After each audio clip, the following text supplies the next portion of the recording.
Bacaan dari Kitab Kebijaksanaan. Kasihlah kebenaran, hai para penguasa dunia.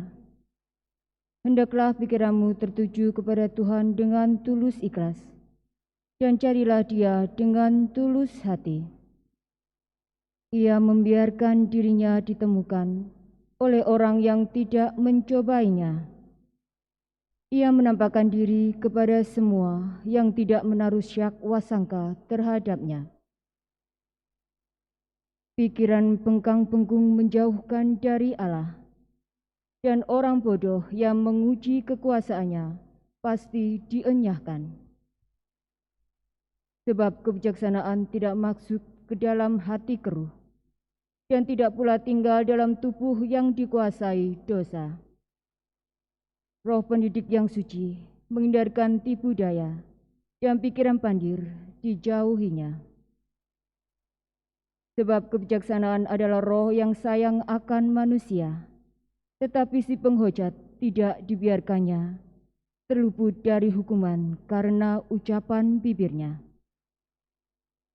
Memang Allah menyaksikan hati sanubarinya, benar-benar mengawasi isi hatinya, dan mendengarkan ucapan lidahnya.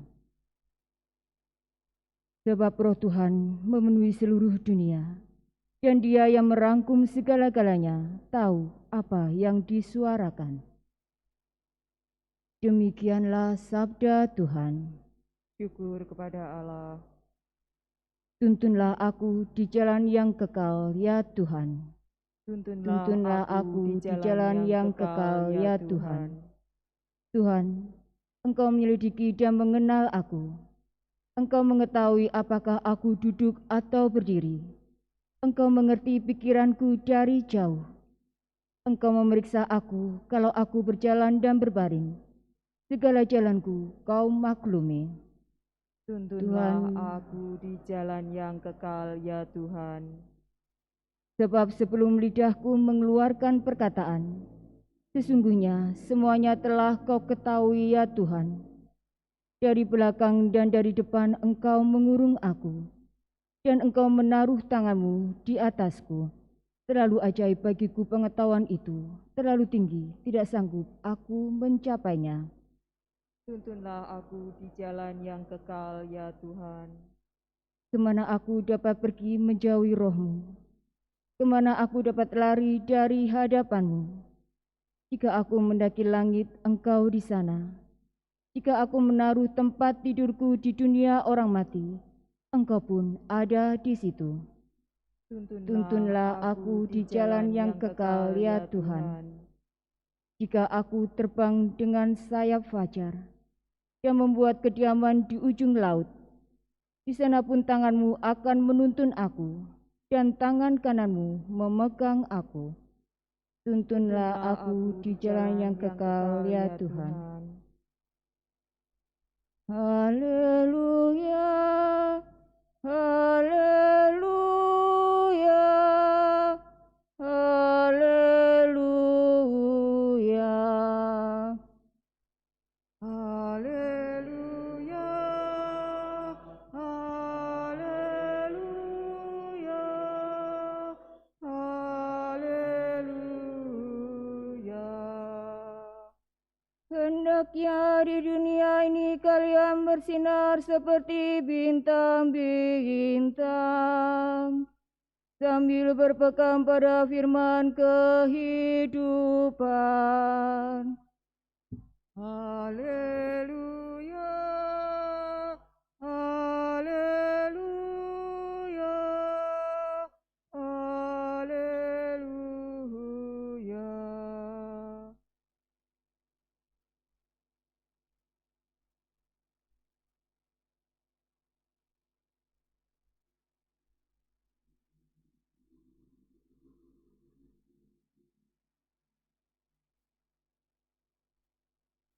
Bersamamu. Dan bersama rohmu. Inilah Injil suci menurut Lukas. Dimuliakanlah Tuhan. Yesus berkata kepada murid-muridnya, "Tak mungkin tidak akan ada penyesatan, tetapi celakalah orang yang menyebabkannya.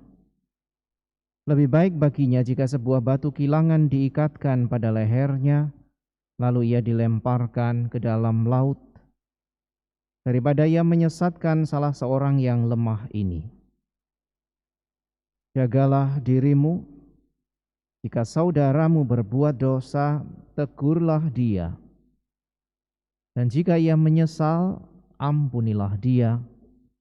Bahkan jika ia berbuat dosa terhadapmu 7 kali sehari, dan 7 kali ia kembali kepadamu dan berkata, "Aku menyesal," engkau harus mengampuni dia. Lalu para rasul berkata kepada Tuhan, "Tambahkanlah iman kami." Tetapi Tuhan menjawab, "Jika kalian memiliki iman sebesar biji sesawi, kalian dapat berkata kepada pohon ara ini, 'Tercabutlah engkau dan tertanamlah di dalam laut,' maka pohon itu akan menurut perintahmu." Demikianlah sabda Tuhan. Terpujilah Kristus.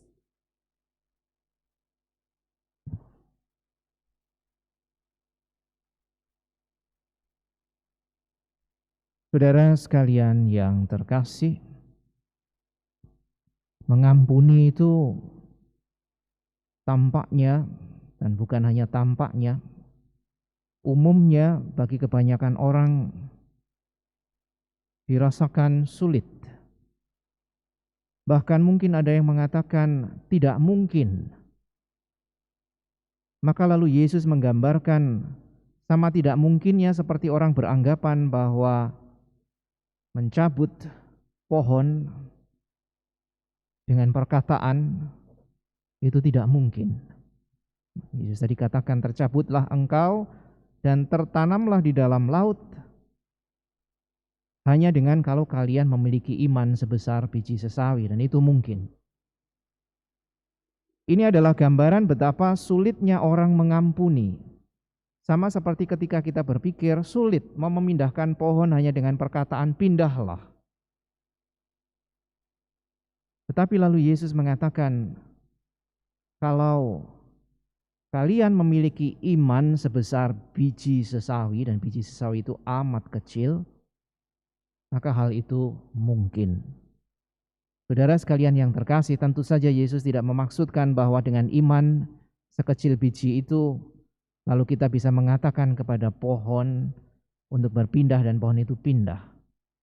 Yang mau Yesus katakan adalah bahwa untuk mengampuni orang butuh iman. Karena hanya berpikir dengan kemampuan manusiawi, orang akan jatuh pada gengsi, pada misalnya luka-luka lama, pada harga diri, pada misalnya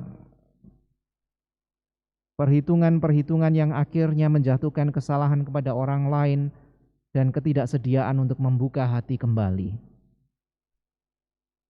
Tetapi Yesus mau mengatakan bahwa iman itu kekuatannya jauh melebihi segala luka,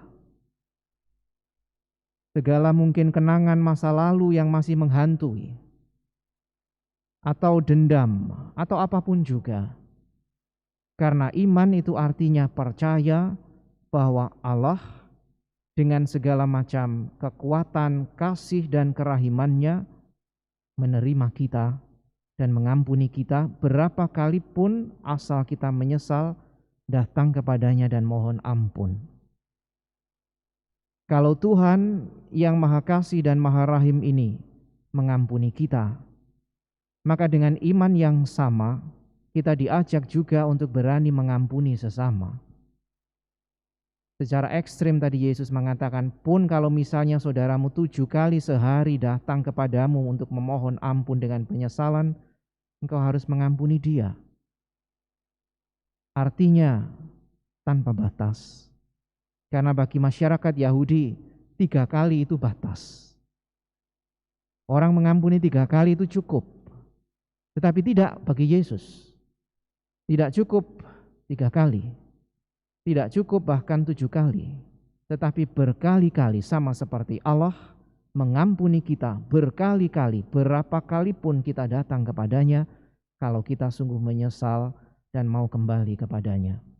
Maka mari kita mohon senantiasa agar iman yang kita miliki ini semakin tumbuh dan berkembang. Kalau kita tidak punya iman, mohonlah iman. Kalau kita sudah punya iman dan merasa bahwa kita kesulitan untuk misalnya mengampuni, mohonlah tambahan iman, agar dengan apa yang ada, kita semakin dimampukan untuk sungguh hidup di dalam kasih-Nya, dan karena keyakinan itu, kita boleh menjadi perpanjangan tangan Tuhan, menjadi tanda dan sarana kehadirannya untuk juga mengasihi sesama.